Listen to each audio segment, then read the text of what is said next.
حضرت اسید بن حضیر رضی اللہ تعالی عنہ بہت زندہ دل تھے۔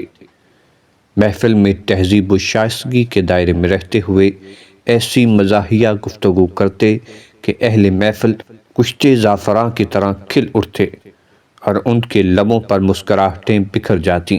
ایک دن وہ اللہ کے محبوب صلی اللہ علیہ وآلہ وسلم کی بارگاہ اقدس میں کسی بات پر خوش طبعی کا مظاہرہ کر رہے تھے کہ آپ صلی اللہ علیہ وآلہ وسلم نے تفنن طبع کے طور پر ان کے پہلو پر ہاتھ سے ہلکی سی چپت لگائی۔ حضرت اسید بن حضیر رضی اللہ تعالی عنہ عرض پیرا ہوئے، یا رسول اللہ صلی اللہ علیہ وآلہ وسلم، آپ کے مارنے سے مجھے تکلیف پہنچی ہے۔ والی کونین صلی اللہ علیہ وآلہ وسلم نے اپنے صحابی کی یہ بات سنی تو فرمایا، اگر ایسا ہے تو تم مجھ سے اس کا بدلہ لے لو۔ وہ صحابی جو محبت رسول صلی اللہ علیہ وآلہ وسلم میں بے خود اور وارفتہ ہو رہے تھے، عرض گزار ہوئے، یا رسول اللہ صلی اللہ علیہ وآلہ وسلم، جب آپ نے مجھے ہاتھ مارا تھا اس وقت میرا جسم ننگا تھا۔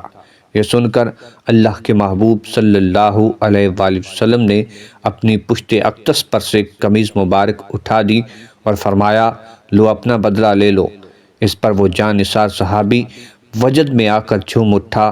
پس اس صحابی نے آپ صلی اللہ علیہ وآلہ وسلم کے ساتھ لپٹ کر آپ کے پہلو اطہر کے بوسے لینا شروع کر دیے اور عرض کیا، یا رسول اللہ صلی اللہ علیہ وآلہ وسلم، میرے ماں باپ آپ پر قربان، میرا مقصد صرف یہی تھا۔